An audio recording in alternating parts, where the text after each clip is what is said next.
Our objective in this video is to learn about the general procedure for hypothesis test.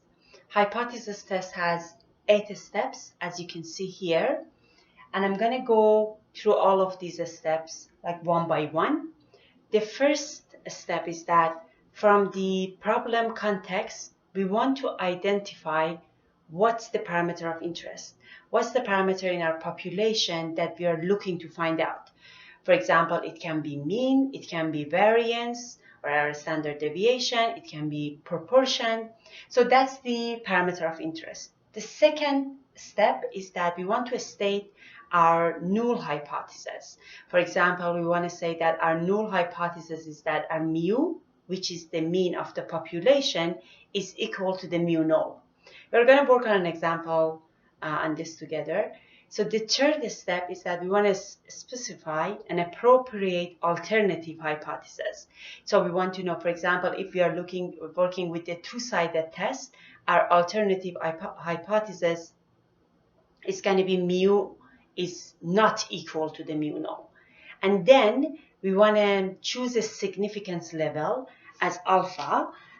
For example, we want to say our significance level is like 5%.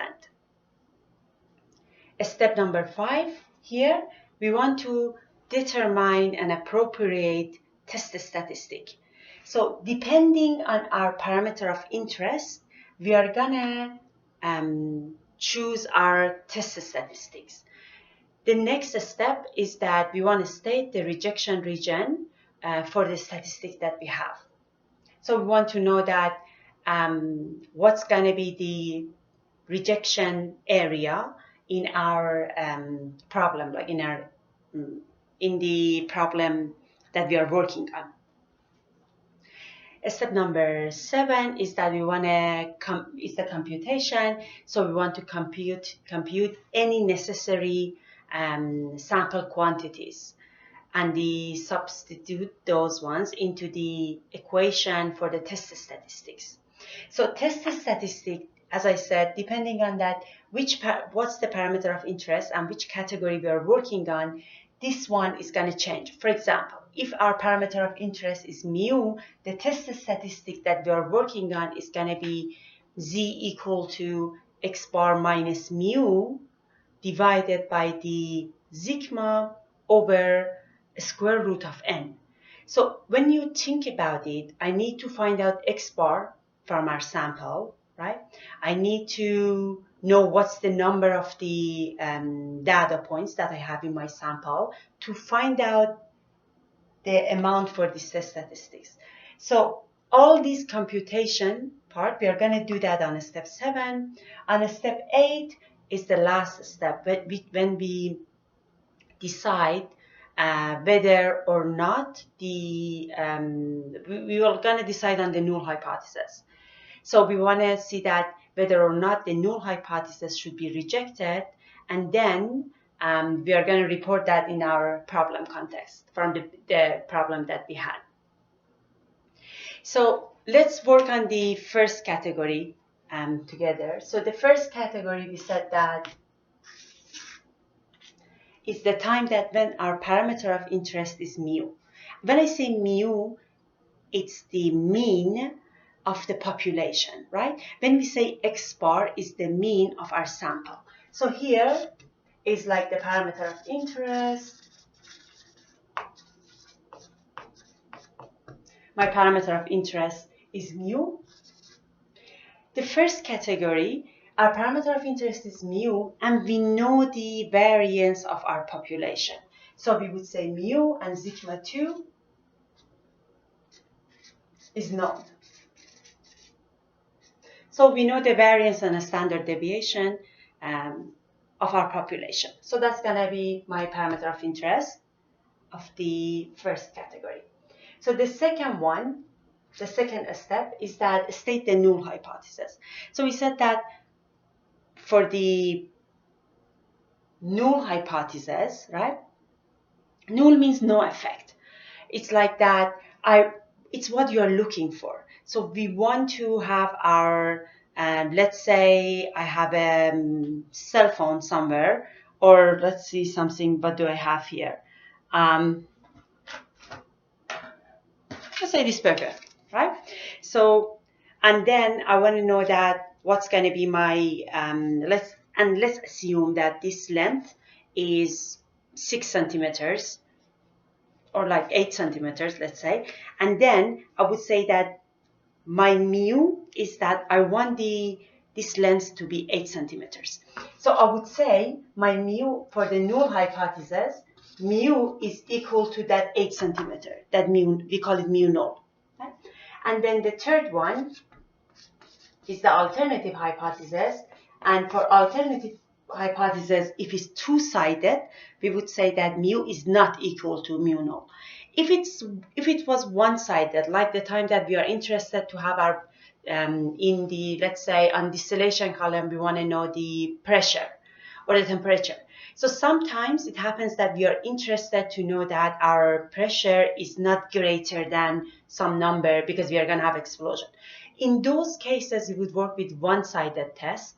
And with the one-sided test, this mu is going to be less than or greater than mu null. So this is the third step. The fourth step is that choose alpha. So as I said, most of the time we would say, so here is that what's going to be our alpha. And let's say as an example, we would assume as our alpha is 0.05. So our alpha is 5%. So when we say we are looking for the confidence interval of the 95% confidence interval, right? Then our alpha is going to be 5%. The next step is that determine an appropriate test statistic. This step is very important, the step number 5. So when we are looking at step number 5, look at here, our parameter of interest is mu, and we know the sigma. So we're in category number 1, we would say our test statistics for this one, and we show it by Z null as well because we get the information from the sample. So we would show it by Z null. So our Z null is equal to x bar minus mu divided by the sigma over the square root of n. So that's the amount of the test statistic that we will find. So and then we want to state the rejection criteria. For the rejection criteria, what are we going to do? Look at here. It's basically like this. If I consider this one as a normal distribution curve, like this. So with this alpha, I can find out the z of the alpha. So from here, with this alpha, I'm going to find out the z of the alpha with the tables that we have. So I'm going to find out the z of the alpha from the table.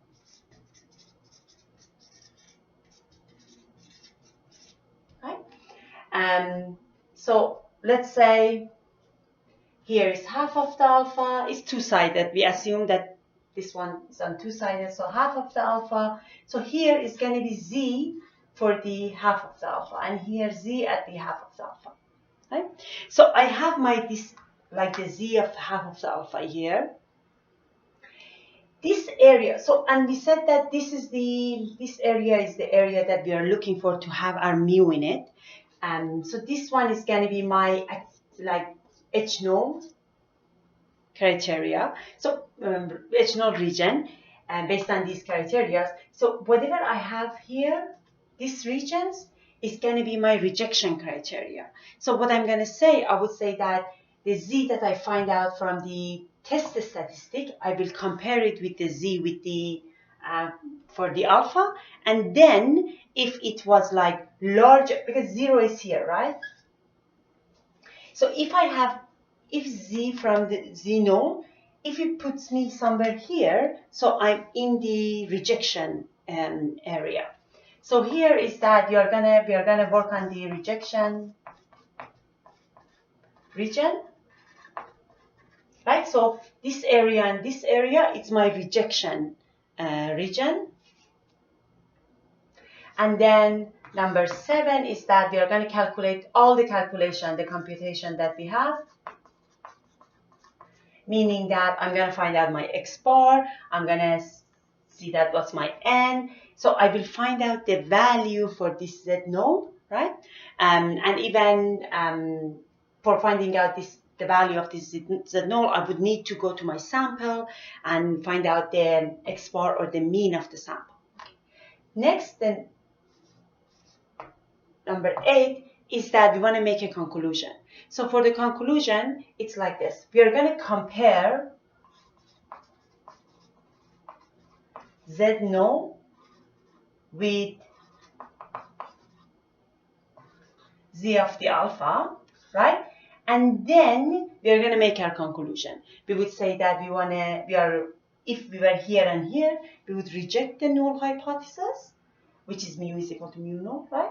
And if we were in this area, we fail to reject the null hypothesis. So with comparing the Z null and Z at the alpha, we are going to make the conclusion. So these are the 8 steps for the first category. In the next video, we are going to learn about these steps on the second category. When we know the mu, we are interested to find out mu, but we don't know this variance. But meanwhile, make sure that look at the video that is on the tutorial of this first category, and then go to the next one.